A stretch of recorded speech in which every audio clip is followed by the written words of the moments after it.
All right, so we're here on our inaugural episode of Rock the Block, and with me I have none other than Mia, and we're gonna get to learn a little bit about Mia herself. You know, we see her on TV, read about her in newspapers, but we don't really know Mia. You don't know me, Steve? I know Mia, but for the benefit of the others, we're gonna No problem. introduce. So tell us a little bit about yourself, about you. What do you want to know? Tell me. Like for example, tell us about you growing up. In terms of what? In terms of being young and challenges back then. How were things? Like anyone else, you had to focus on school, but I was always from young, very much interested in music. I couldn't sing or play an instrument properly, so I decided to manage. Yeah. And then two, I was also interested in cricket and table tennis. So, that carried me pretty much along with the schoolwork. Like everyone else, I had the same challenges. I couldn't watch TV from Sunday night to Friday evening.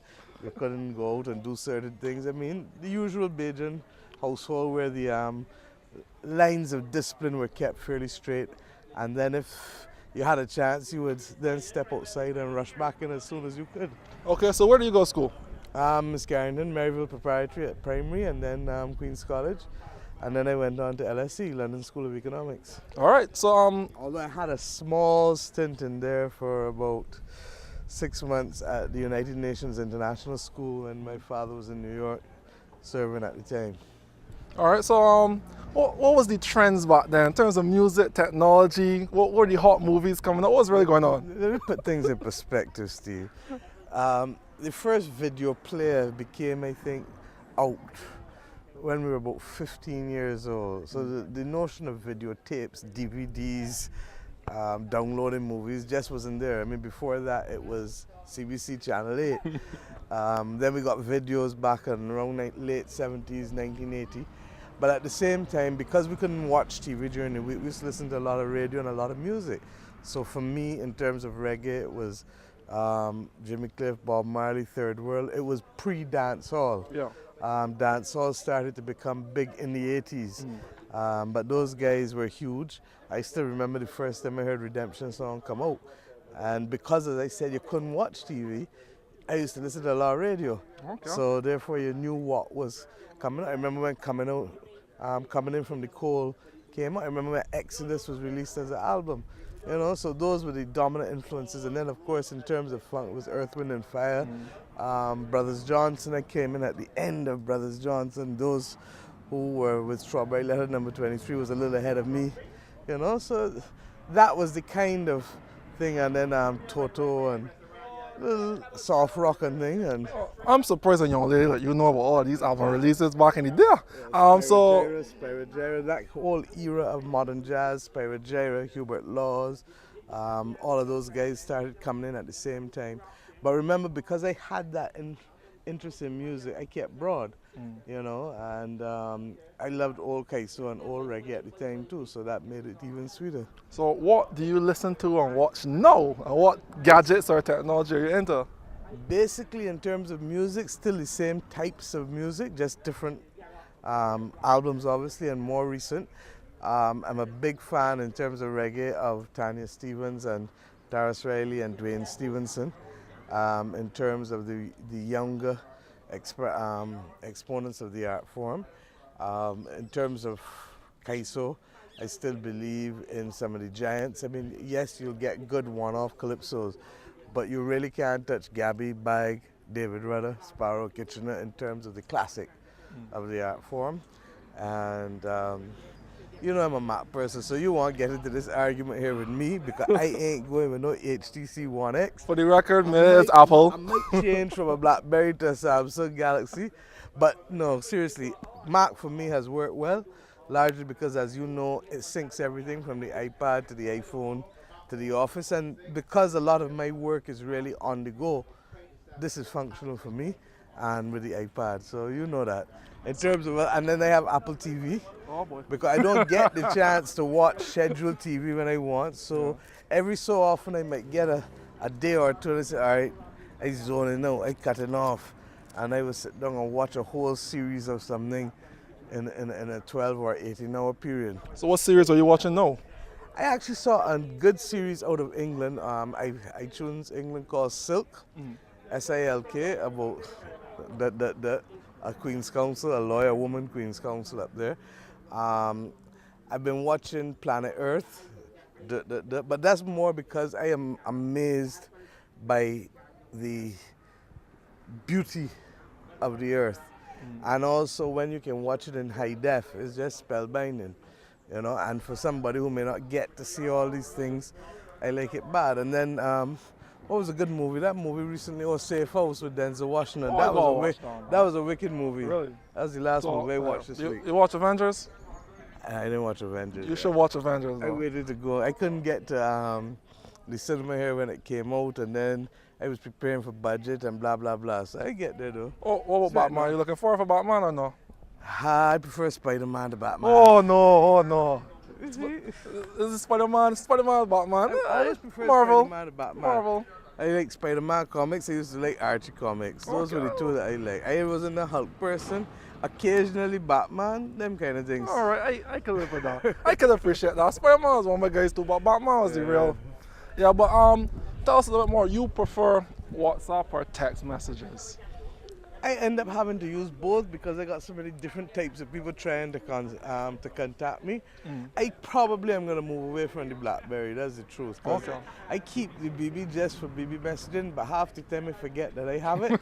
So it loses its functionality because if it's not instantaneous, it really thing. And with WhatsApp now, at least it allows me to integrate with the map. Pretty sure people are going to know what club football team do you back?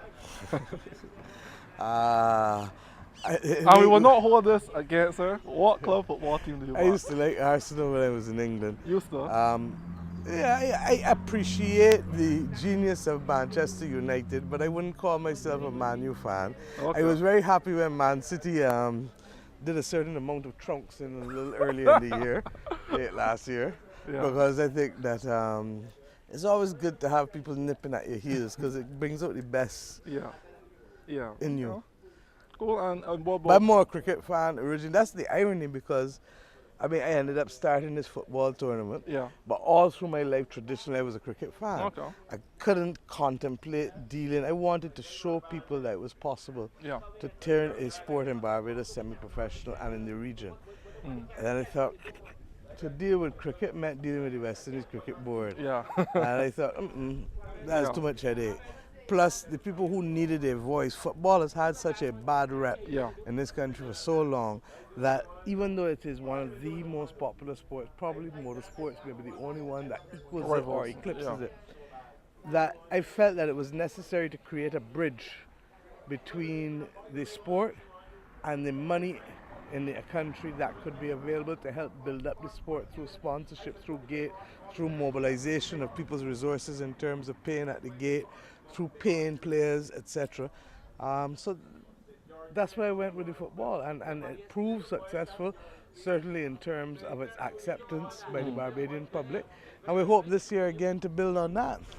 Football is one of the most popular sports in the world, if not the most. That's right, and to be able to ensure that men could be paid for playing football at a time of the year when the least number of people are employed. September to November is an area that is dead economically generally, tourism across the board, in the retail sector, so that this allowed people then to be able to earn a living. I mean, we paid out over $300,000 to footballers in 10 teams, 220 footballers in a 10-week period. And this also helps increase the standard of the players. Right. So when we got World Cup coming on again, we got the boys ready. From a on a medium-term basis, hopefully. I mean, we need to start working with more youngsters.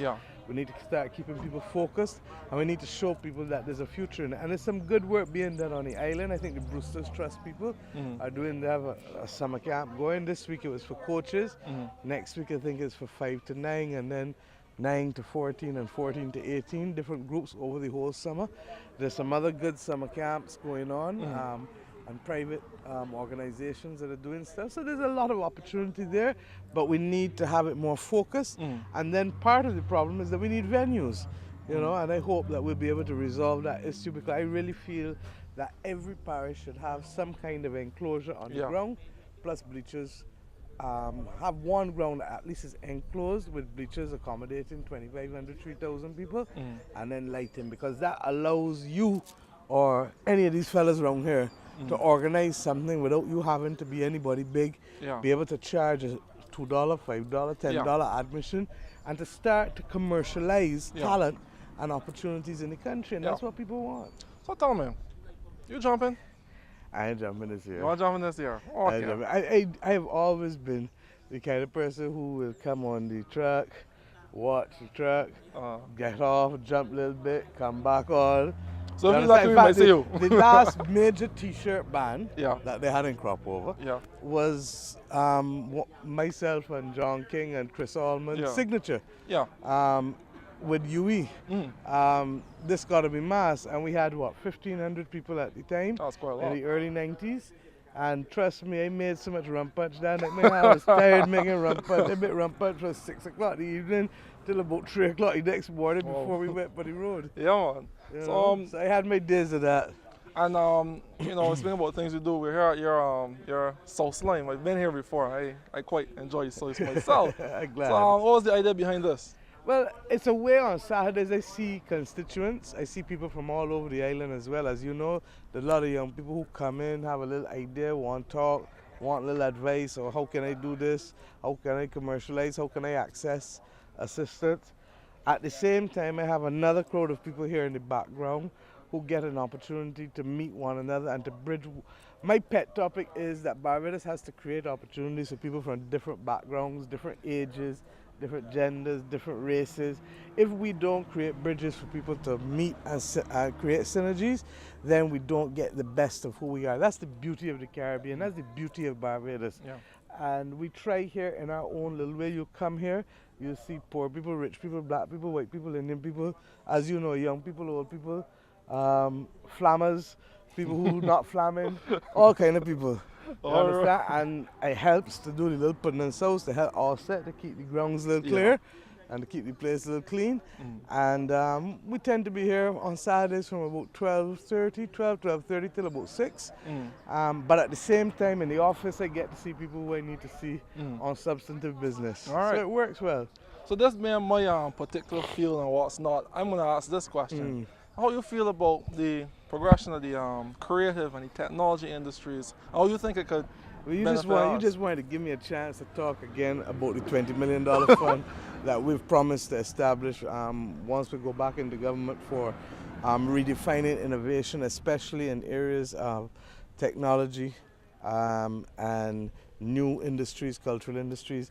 There's so many young people who I know who are now into the development of software, the development of apps, the development of games, the development of videos and other IT and camera-related, film-related stuff, that we need to create a platform that, one, gives them access to the best training, two, gives them access to the best equipment, even if not by purchase, through renting or micro-leasing, three, gives them access to the platforms that make the determination as to where things are distributed. So our weakness in music, as with small hotels and tourism, as with small manufacturing, is always distribution and promotion. Most of our innovators don't have the depth of pockets to cover the marketing costs or the distribution costs that are necessary.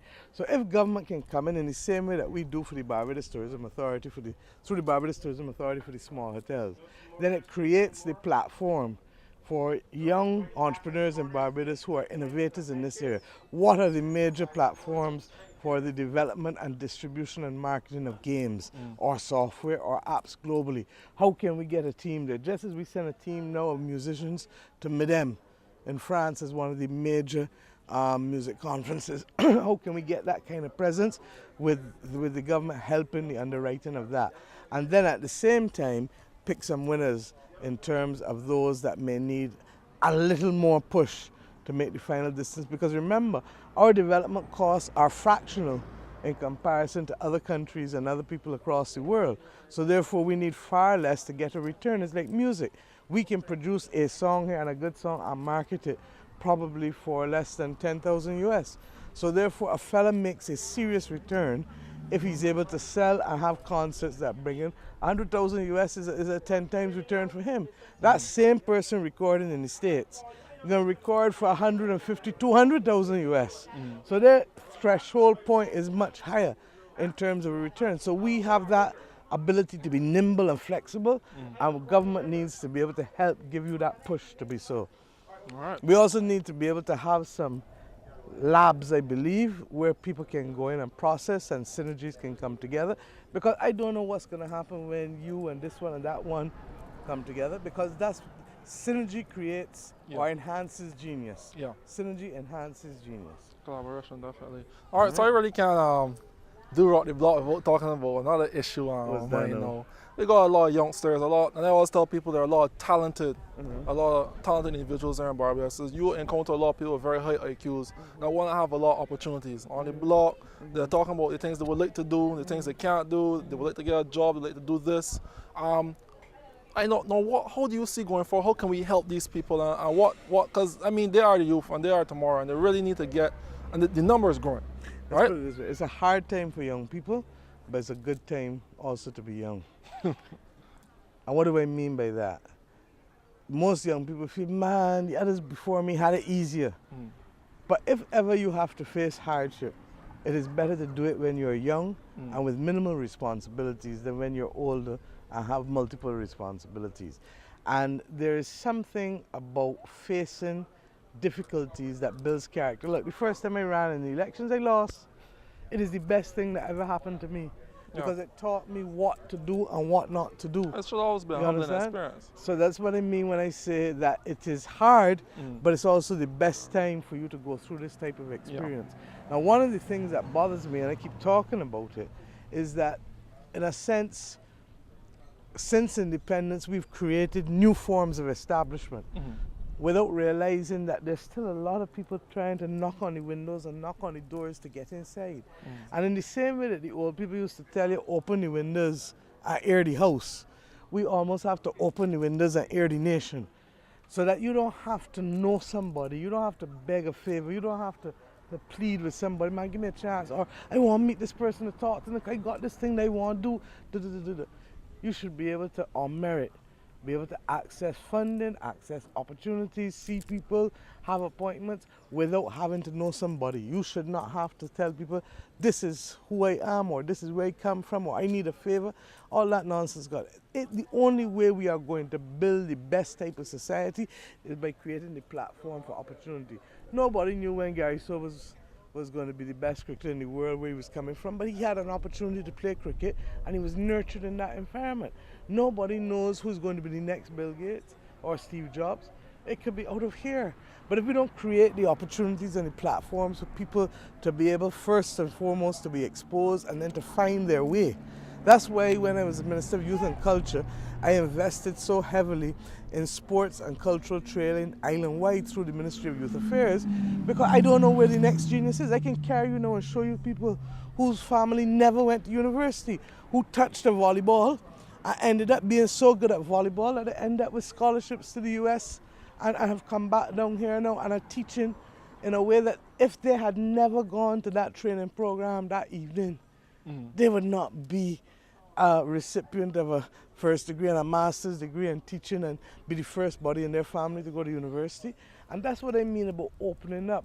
You know that right now, I don't ask the questions. You come and meet me and tell me you want to talk to me. And we start talking a year, 18 months ago.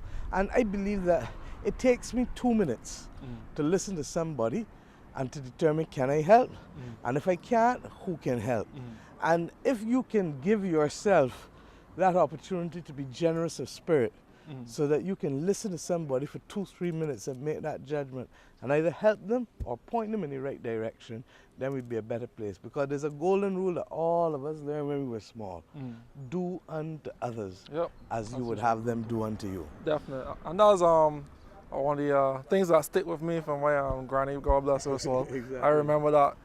I tell people that every day. It's true. If you live by that rule, you can't go wrong. If you don't want to be treated badly, don't treat nobody badly. And another thing, I'm glad I heard you says that I'm glad the understanding that a platform needs to be developed to give opportunities to those that need it the most. And to be honest, I think it's definitely necessary. So and that's why I feel that the media needs to be open. Now, luckily, internet has opened up other opportunities. Yeah. But the notion that we have a monopoly in television, that you should be able to regulate who has the right to speak through broadcast, is a nonsense. Yes, you license people to control them, to make sure that there's no lewdness, etc. But the market will determine, the people will determine who they want to listen to or who they want to watch. Give people a chance to open up and express themselves. Indeed. So in terms of restaurants, where you like to eat? You want your sister to abuse me now? At the high end, the low end, the middle end, I like food, as you can see. I try to control it. But Saturday would tell you, since I like sauce, I like pork. Yeah. Restaurants at the high end, I like from the Just Grillings, which is consistent and affordable, to the occasional Chin Chin, which is a little more up there. Yeah. I like also sushi sometimes. All right, Starboy. Sushi sometimes. I love burgers. I regrettably in Barbados I find you don't get burgers.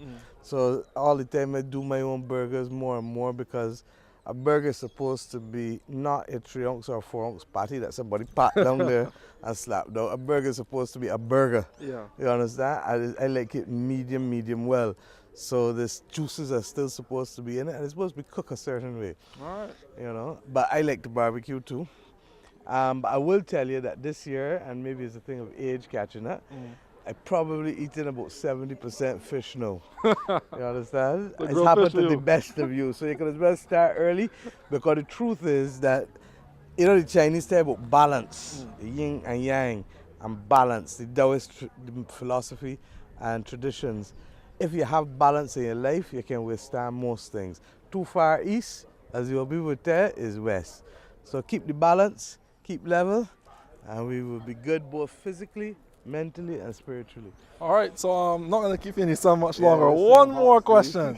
What advice would you give to a young person that's interested in making positive change in the country and within the region and within the world? What advice would you give that to someone coming from such a small island? What can an individual do? Start with the small things and build up. There's no magic to making a difference. You know, Gandhi says the change begins with me.